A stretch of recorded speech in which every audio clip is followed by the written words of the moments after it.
everyone, and welcome back to my channel. We have a special guest this week. This is my roommate, Melissa. You may have seen her on some other videos, and we are here to rank all 33 Nancy Drew games. Do you want to explain to them what we've been doing during quarantine? So during quarantine, we played through all of the games on Junior Mode to, relive some childhood wonder. Nostalgia. Yeah, nostalgia, that's the word. We just wanted to rank them for you guys and let you know what we thought of each one. If you agree, disagree. We may have another special guest on this channel. Oh. Hi. This is Malibu. She is also part of the Clue crew. She helped us on lots of games and kept us very entertained. Hi, babies. So she may come and sit with us. You guys know her. She's been on the channel before. Would you like to do our first ranking? Yes. All right. So we're going to start from where we ranked the lowest. And again, these are Nancy Drew games. None of these are bad. Yeah, they're all super fun. This is just like how we felt about each one of them. And you guys can leave your opinions as well down in the comment section because we know people will do that anyway. But anyway, here we go. The game number 33 is Stay Tuned for Danger. So we have some pros and cons to weigh out why we made this decision. Yeah. So pros. Millie's riddles were super fun. You know when you go up to that prop room door, this woman's going to ask you some questions. And they were fun. One was like, what runs but doesn't have feet? And it was a clock. Yeah, add air and it grows, add water and it dies. Fire. Super fun. Those were fun to figure out. There was impending doom because there was a bomb. Like there was an actual bomb and like a seriousness of we may die doing this. Yeah. So someone was trying to kill us. And cons, the prop room door. If you guys know about this glitch, you know how much this sucks because we did it and had to start over.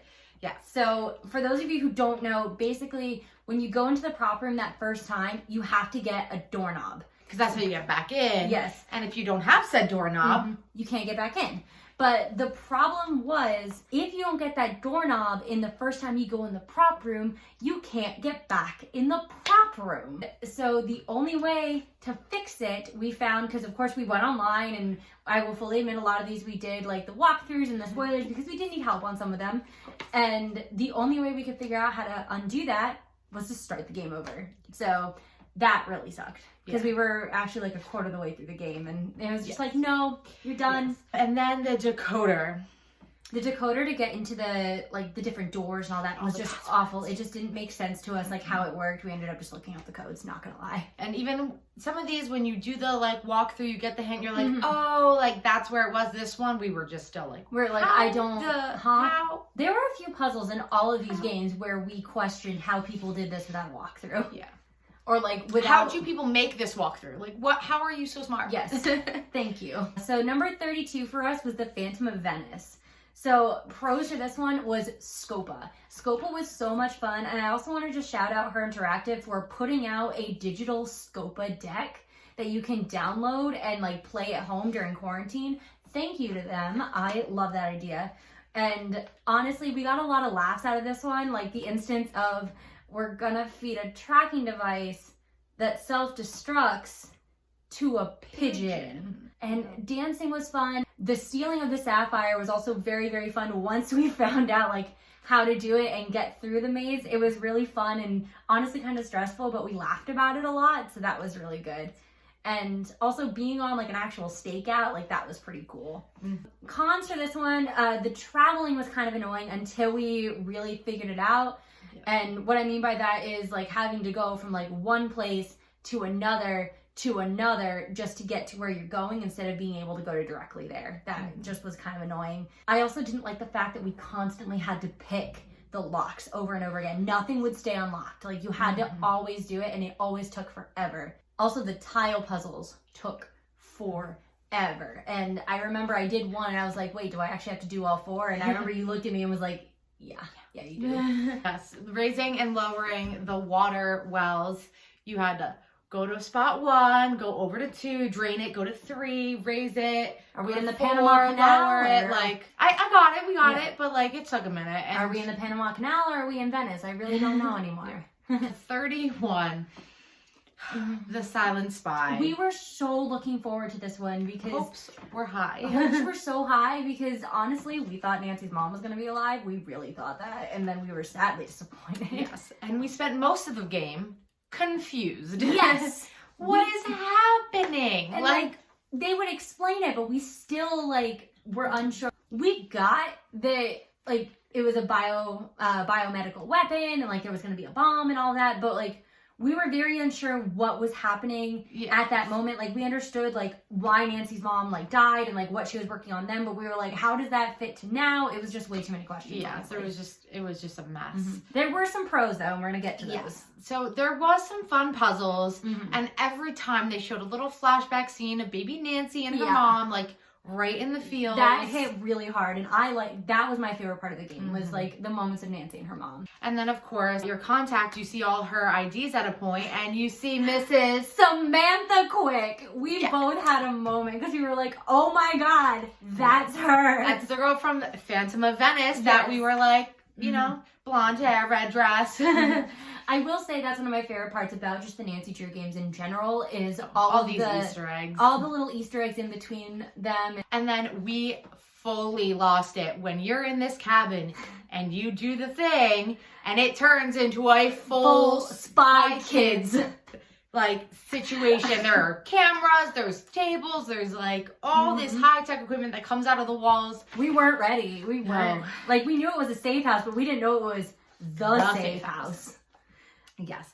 And oh my gosh. We almost got sniped. We got a sniper. There was a sniper. Okay, and it wasn't our game was kind of a little glitchy. We did play it on an older Mac, so it wasn't even a Mac, it was a HP. Oh yeah, that was still the PC that we were playing on. But yeah, it was a little glitchy for us and it lagged, so we didn't really get to see the whole sniper scene, but there was the red laser and the gunshots. I don't even know if they clarified that it was staged or not. Like, they did later, kind of thought it was staged, but then we didn't get to hear the recording of the staging. So, I still believe that we almost got shot. We almost got shot. And I was like, and Nancy Drew, like, they're shooting at us? Sorry, the cat's, like, going around the chair. She's very confused why there's chairs in my bedroom. The fire is shooting at us! The Office, if you know, you know. Oh, hi! Can you guys you can't. Your little, oh, there's your little face. The Clue Crew back together. Yeah, so then our next one would be number 30, which was Sea of Darkness. So some pros for this one, we loved exploring the boat. The bow and the animation on the boat was absolutely amazing. It was so detailed and so beautiful.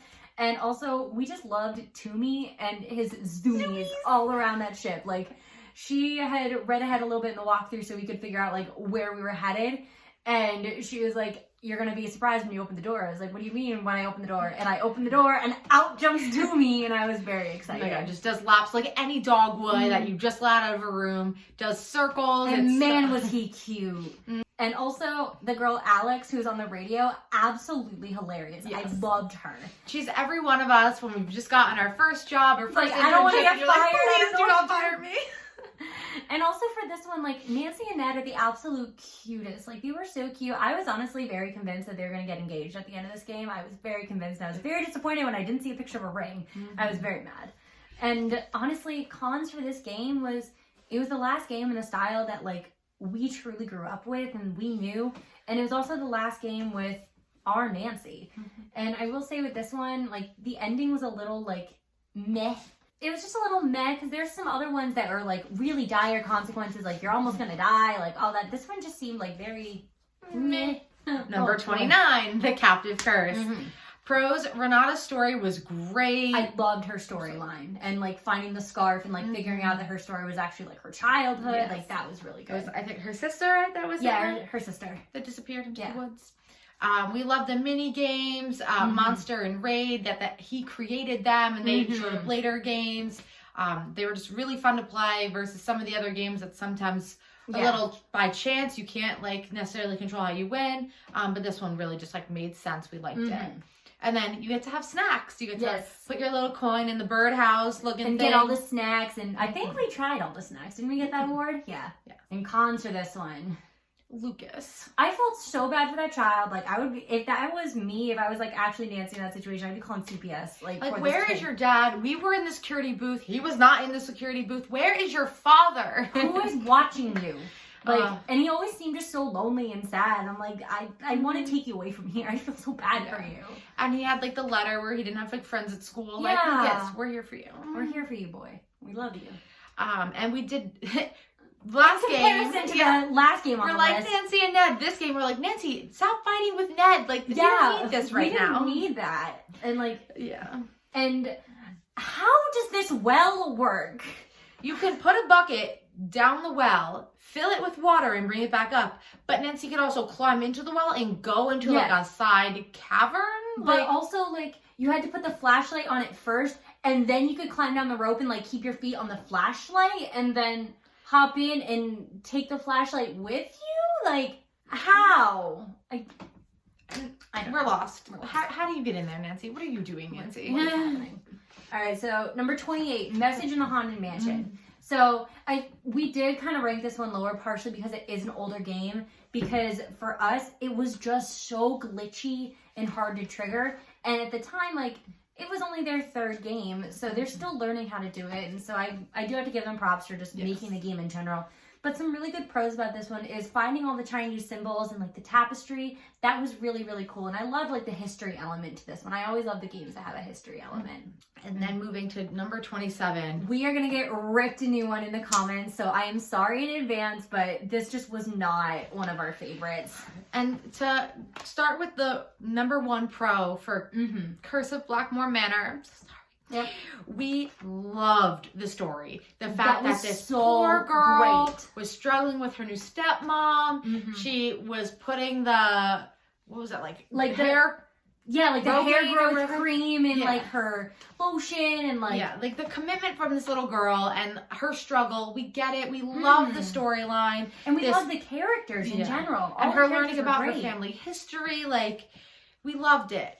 But the execution and the puzzles were so hard that we couldn't rank this any higher, because to get from the beginning of the game to the end, we needed a lot of walkthrough help, whereas some of the games we have ranked higher, you could play, figure it out on your own. It only took a little bit to figure it out. This game, if we didn't have the walkthrough, we would not have finished it. Like, it was a tough one. I think you said it best when we were trying to make this list last night. I love the idea of every Pendleton having to have a game to protect this thing, but why did there need to be so many Pendletons ahead of Jane? Yeah, like, some of you could have sat it out, maybe. Yeah, or like, there could have been less of you. Yeah. And so like, that was kind of the thing where like, we think this is a great concept as to why this is happening, but why do there have to be so many? And there was a lot of time puzzles, like finding the 13 ghosts around the castle, which, again, if you didn't have the walkthrough to get to all of those, you really needed to know exactly where they were and where to turn.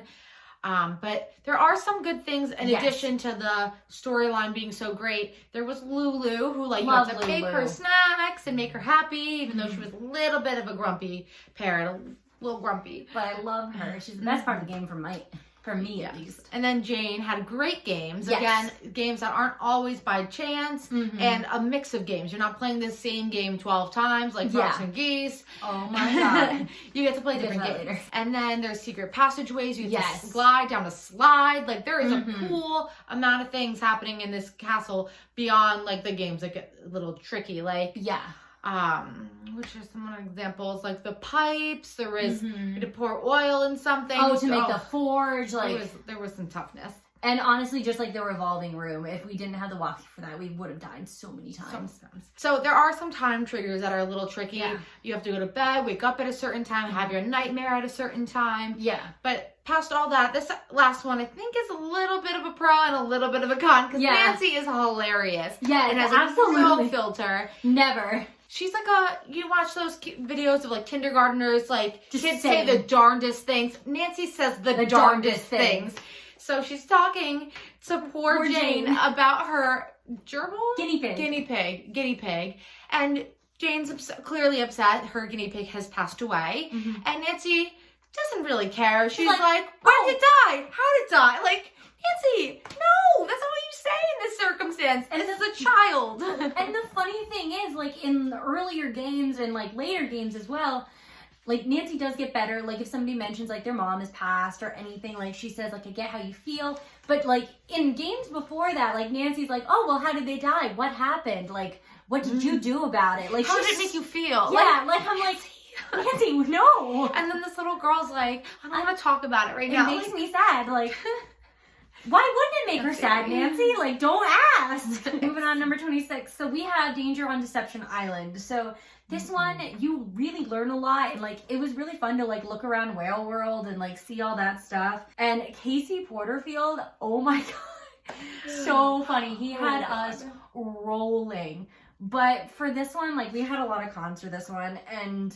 the plot is honestly like kind of boring and it drags along. Like we spent way too much time, in our opinion, just like talking to people and way less figuring out puzzles, because we were the type of people who like we need a good mix of both. Like we didn't want like all puzzles all the time, but we also didn't want like, oh, we have to go talk to this person now, and that triggers a conversation with that one, which makes it go here, which makes it go here, which then we can finally actually do another puzzle. You also don't get to do things, so not even just puzzles. It's you click on this location, you go there. You talk to them, you click on this location, go there, talk to that person. Yeah. Versus at that location being able to turn things. We'll get into it a little bit very later. Yeah. With like Shadow Ranch, where you can put your saddle on your horse and do a little bit more. This game was a little bit more just Talking, move, biking. talk. So yeah, that's why it's on the list where it is. All right. Number 25. The Shattered Medallion. Oh my god. If this was just a game about a game show, Yes. we would have loved it. Like a corrupt game show or something. The game show was so fun. You got to do the different stages, the flowers, going to get your medallion, trying to get your medallion the fastest, earning Doing the extra sheep, points. Like, you had to shear a little bit of a sheep. It would have been a great game if it had been that. But then they had to make, obviously, a mystery. These are mystery games. She's a detective. She has to solve some sort of mystery case. Sonny Jun had her there to search for aliens. Yes. Or like something or that a aliens relic. had left behind. Yeah, like a relic that has something to do with aliens.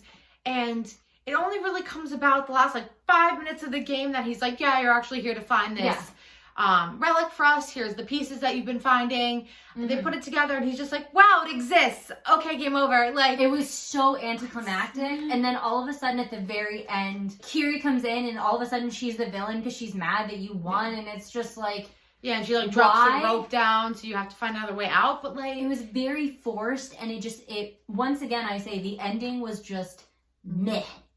And the part that I need to put the paper down so I can use both my hands, Sonny Jun. We have seen this man's for years.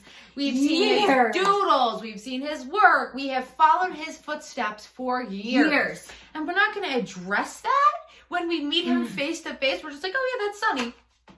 What? Like, Nancy, every single time you are in these games, you say, oh, here's Sonny Jun again. Yeah. Like, what is with this guy? Like, there was literally a line where she was like, what is with this guy? He's done so many jobs. And, like, you meet him face to face and you're not gonna mention all of that. Oh, we saw you in Egypt. We saw you in Paris. Like, we saw you on your monkey preserve. Like, in Ransom and the Seven Ships. Like, what? We've been all over the world with you. And we're just gonna be like, oh, yeah, hi, Sonny. We needed more. I wanted, the host is Sonny Jun? Like, oh my god. Sonny Jun? But no excitement, no. He's just Sonny. So this one, 24, Midnight in Salem. So this was kind of like a weird one because we had both fallen out of the scene of like playing the games consistently.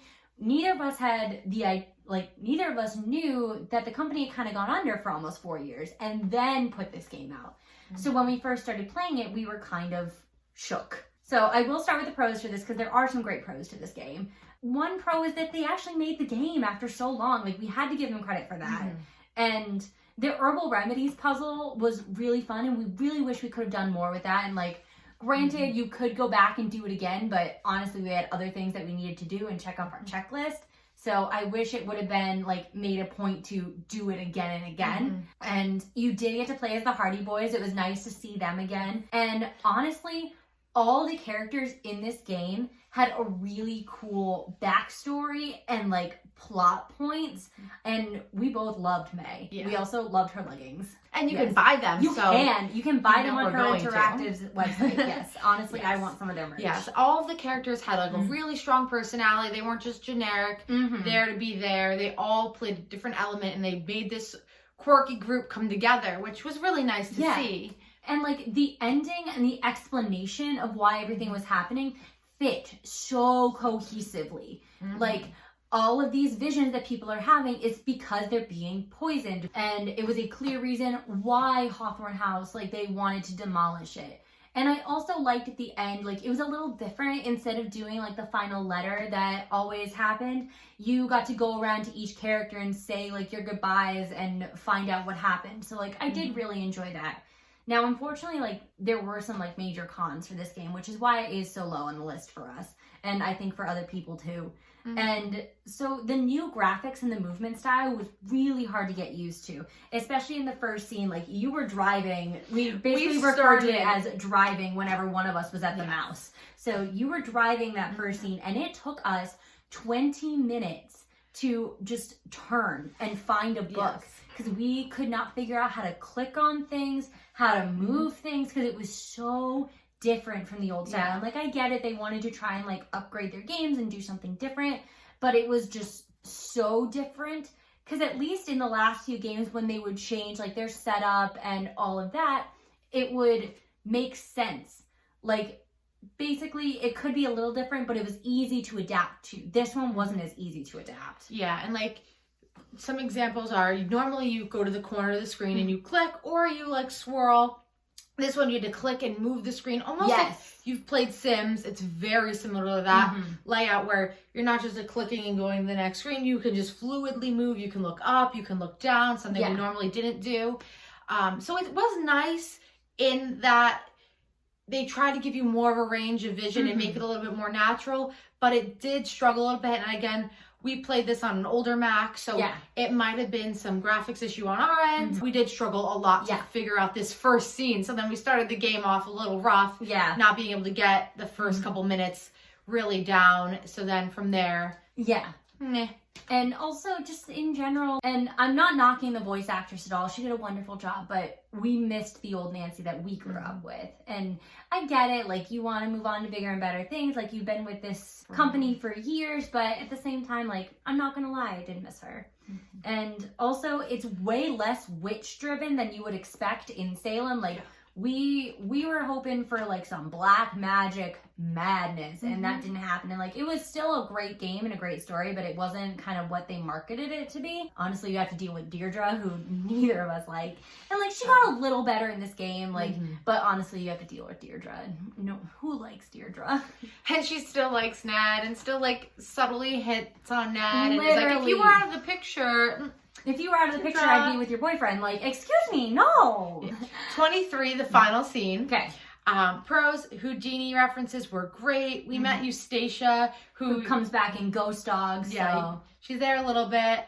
And she's just funny, like typical older woman that you would expect on the phone, a grandmother. Yeah. Like, what are you doing? Why? And then cons, if you miss something, you might have to start the game over. There are very specific trigger things. If you haven't talked to everyone, if you haven't touched everything, you do have a little bit of trouble getting to the next scene. Yeah. You can't get to the final scene if you can't get to the next scene. So yeah. And number 22, we have Labyrinth of Lies. So the pros for this one, the Greek mythology was honestly really fun, and I kind of know like bits and pieces of Greek mythology from school that stayed with me, and so it was fun to like see that, and the story was really great. And honestly, this was a pro for me. I got college theater flashbacks from all of like the different theater challenges. Like, I did a lot of technical theater in college, and so having to wait out the fly system and write the light cues, I was like, I got this.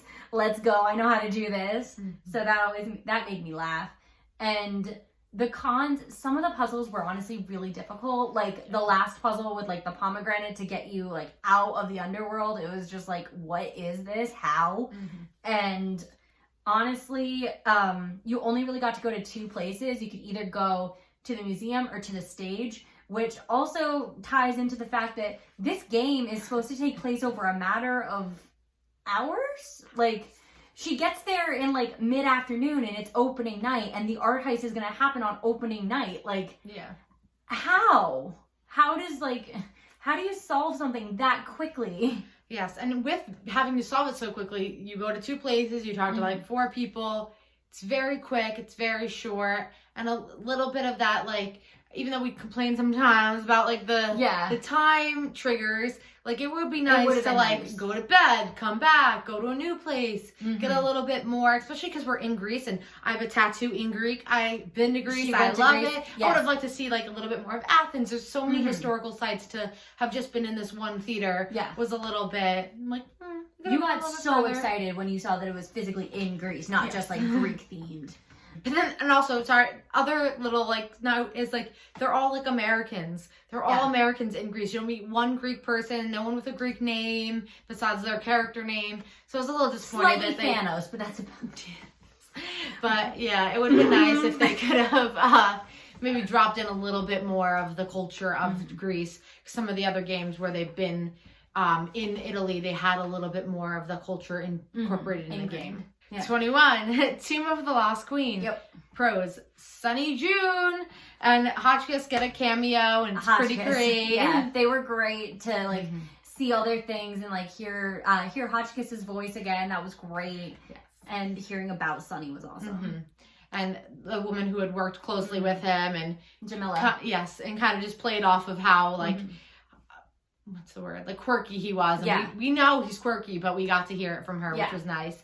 And there were some translation puzzles that were great. You Those had to were like really fun. You got the symbols. You need to create what words and letters they were, which we were great at. And we loved that there were so many of them. We got really excited about those when we figure out a word. And then some cons. Why the alien tie-in? Like I get it because Sonny Jun and Jamila, and also like people believe that like the aliens have something to do with the pyramids, but we were like, why? Yeah, like, it would have been cool if we just kept it like weird and about mummies. That would have been okay. Plot holes. Yes, there is an archaeologist who is doing the most translates this giant thing, and behind him 4 giant pillars just like plummet and move, and he's just there decoding his wall. Like no idea. Nobody did you see that? Like nobody notices. Nobody notices. Nobody cares.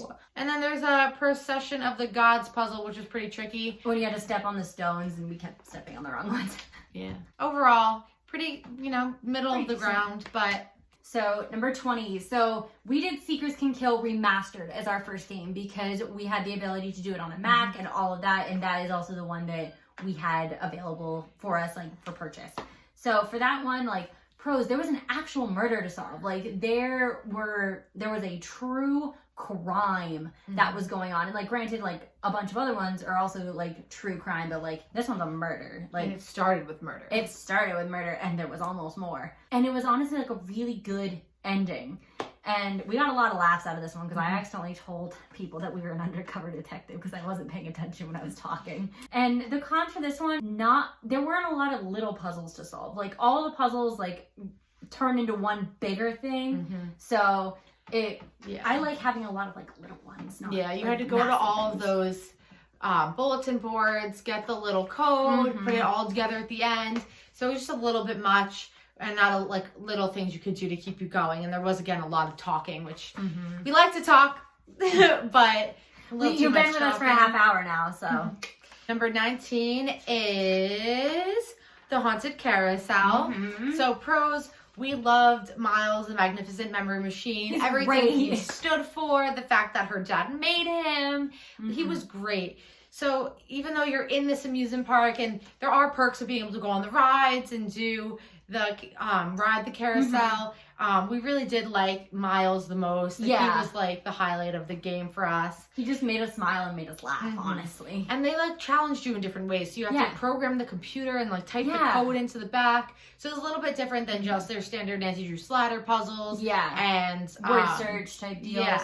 So it was really nice to get a little bit newness in there. And then the cons, which it's funny because they definitely fixed it in another game. So I'm sure people complained, was your fun card. You only got to play the game so many times. And especially because some of the games were chance, you just had to keep playing over and over. It was a little unfortunate that you had to go back and get a security guard, get a new one. So they definitely fixed that. They did. I will say though, we got lucky and got it on one fun card. So that was lucky on us. Number 18, we have the Ransom of the Seven Ships. For this one, the scenery was awesome and there were a lot of puzzles. We also loved all the animals in this. The monkeys were super cute, and shout out to Cuckoo, who is the great-granddaughter, or maybe just granddaughter, I don't remember, of Lulu from Blackmore Manor. There was a picture of Lulu hanging up in the hotel. It was great. Love her. And you also got to play as George in this game, which I thought was really fun. And yeah, she got her time to shine. And Bess and George always go together. They're a package deal. And you're always thinking about Bess because she's the funny, foodie, like, we're all Bess. But you got a minute to play with George, and she got her moment to shine and be worried about Bess. But yeah.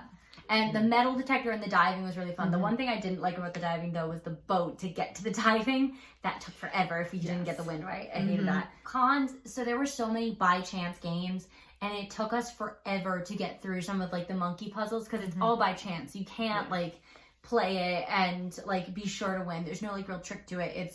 It could take you 5 minutes. It could take you forever. You never really know. And they tried so hard.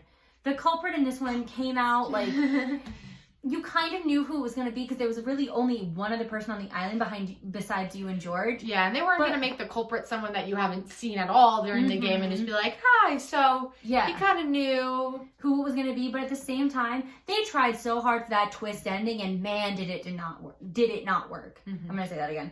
They tried so hard for that twist ending, and it just did not work. Like, I remembered who he was because, like, we had played the games recently, and, like, I had played, that was one of the final ones I played before, like, I stopped. So I remembered, but you didn't. You had no idea who it was. Exactly. Like, if you are not, like, dug deep into, like, the lore of Nancy Drew games, like, you're not gonna remember. And, like, they tried so hard for that, and it didn't work. It did not work. Go ahead. 17 is Danger by Design. So pros, there's catacombs, you get to bake cookies. Yes. I went to school for fashion, so having that aspect was nice, even though you didn't really get to do too much with it, which was a little sad. You made the weird outfits for Prudence. Yes, which I don't want anyone in a bunny hat and slippers, like... Bunny mask. Oh, yes, and they had little ears. And then developing was fun once we figured out, we put little post-it notes on the screen where we could remember everything was. Because once you turn the lights out, there's no trick, there's no anything to get to know where everything is. You either explode or you succeed. Yes. Cons, the tea prep was awful. You had to know what mood she was in, what color she liked, what hand she was writing with. Thankfully, you only had to do it once, but man, was it rough. It took a while. Finally, fixing the plotter was pretty rough. We needed better ways to earn money. You could paint 2 pictures, one that was super easy, one that had all these different colors. And took forever. So obviously you painted Mona Lisa, 400 times? Like, to get enough money for everything. And if you didn't read the book that you bought, like sometimes you just buy it and you don't read through it, the ending gets pretty tough because your book gets stolen? Yeah, so your book gets stolen and you can't read it by the end. Yeah, after you go diving in the catacombs, if you bought the judo book, it gets stolen. If you haven't read the judo book, the ending is a little jarring because Minette is using judo on you, and you're just like, what do all of these phrases mean? Where is she gonna hit me? And all of that is in the judo book. So it was just like, we didn't get a chance to read it, and so we had to, like, trial and error, like, where we were getting hit.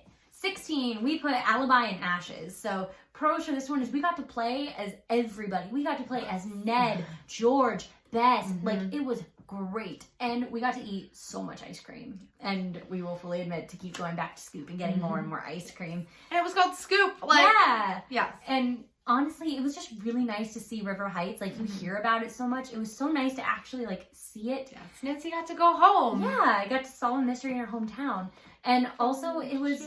Yeah, and going into that, like, it was so fun to solve a puzzle, like, police style. Like, we took fingerprints. We, like, did testing and had to find alibis and to find evidence and photos and all of that to prove that Nancy was innocent. And so it was really fun to, like, do it, i.e., like, the traditional way instead of the Drew way, I guess. So that was fun. And cons for this one, like, the culprit came out of nowhere. Like, there was no real, like... why. Like, she did, like, have a reason, but it was, like, a really, like, weak reason. And it was almost kind of like Danger by Design. The both of the games ended with they're trying to prove a point about you could hurt people while you're trying to do what's right. And that could like come back to bite you like twice, like 2 games. Like neither of them really did it for us. Like we get what you were trying to go for, but. And also the ending puzzle in that maze to escape, like, we needed the walkthrough for it. We're like, where did we even read this? Like, where did this come from? We're just, no. Like, if 2 doors are this, then you go through this. Like, we couldn't do it. We needed help. All right. We are in the top 15, guys. Yay. Top 15. So number 15 was the Creature of Puu Cage. Yes. So pros, you got to go to Hawaii. You played as the Hardy Boys. Hardy Boys are always great. They got better haircuts. Yes, they finally are slowly getting better and better. There's a bunch of little challenges like making necklaces. Shave ice. Yes, going fishing. And there was a lot of just different puzzles that related to why you were playing the game. So you're there as a science assistant. You're looking at bugs. And a lot of the puzzles related to that. And then you go to the Healy, which we loved. They're doing it's mentioned research. Over and over again, which we loved. Yes. And you're doing research and the puzzles relate to that. So you're doing very in-depth. Again, it's bringing in like the culture of what you're doing. You're at this research facility and you're doing research, which is pretty cool. Yes. And then the cons, we really didn't have any. It was a great game all around. It wasn't our favorite, but top 15. Like that's good. You're more than halfway there. Yep. Hi everyone, Allie in the editing room here, and this video ended up being over an hour long. So I decided to make it into 2 parts and be on the lookout for part 2 where we go through our top 14 games. It will be out very soon. It will probably be out before Friday, so be on the lookout for that.